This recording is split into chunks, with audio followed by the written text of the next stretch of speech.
this morning. Good game last night. Chargers and the Cowboys. Cowboys got it together. Micah Parsons came through in the end. The Chargers pretty much had him pretty much contained and ran at him and pretty much took him out of the game as making impact plays. And no sooner than they mentioned that on the broadcast, Micah Parsons gets a critical sack. It was a good game back and forth, a little bit sloppy on the Chargers' part. It seemed to me like the Chargers couldn't get it together in the second half, and they had plenty of opportunities in the red zone and just couldn't convert. But I came across this story this morning because this was trending number one. But it's funny, it was trending number one for the Dallas Cowboys. But when you look at the story, and it's two men in San Antonio, not even in Dallas. Two men stabbed each other during altercation over noise during the Cowboys football game. These guys got into it about making too much noise and ended up stabbing each other. Can't make this stuff up, man. Can't make it up. But it's interesting. As much flack as we get up here in the Philadelphia area and our fans and being rough and rowdy and rude and everything that comes with that, everywhere you look, I did a video about this last year. It's a little bit unfair how much criticism we get up here in Philadelphia about our fans. And you see this kind of stuff everywhere. 49ers games, Cowboys games, Saints games, Chargers games, Patriots games, everywhere. This probably won't even make national news or anything like that. So I just thought it was interesting. It was trending, and they made a point to let you know it was two Cowboys fans. So I thought that was funny.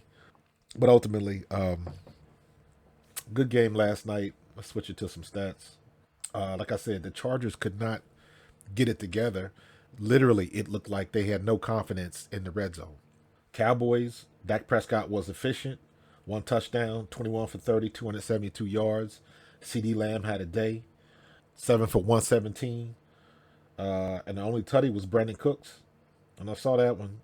Rushing was pretty much held down by the Chargers defense. Chargers defense played good, man. The offense just couldn't get it together. Tony Pollard only had 15 carries for 30 yards, and that's including the one.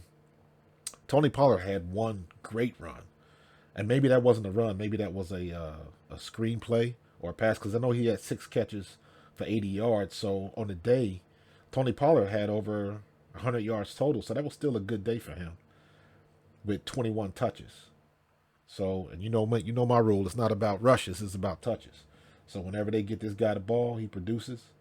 He had 7 targets and 15 rushes. That's pretty efficient. So Dak had a pretty good game. He had a good game on the ground too. 7 for 40 and a touchdown. So he had a rushing touchdown last night. That was just a good play call.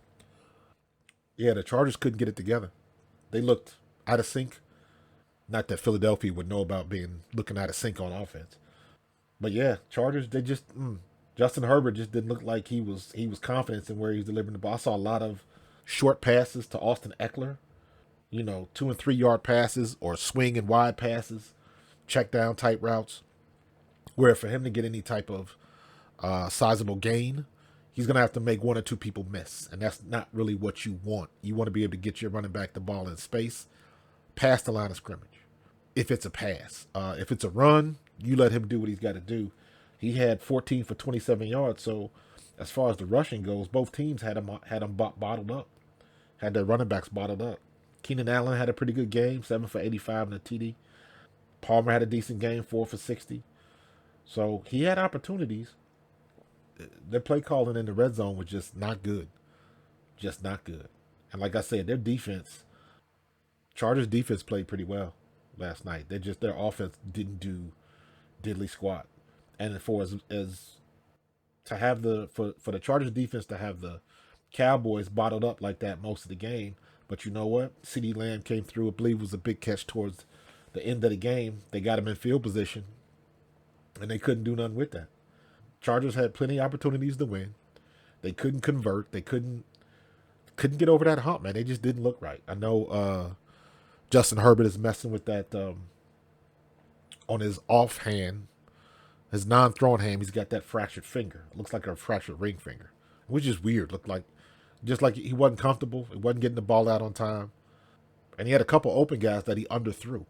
I did notice that. So You still got to play the game. You still got to show up. So, Cowboys go to 4-2. And after our crazy weekend, San Francisco loses, the Eagles lose. Both kind of ugly losses in that regard. I still think it's kind of up in the air who the best team in the NFC is right now.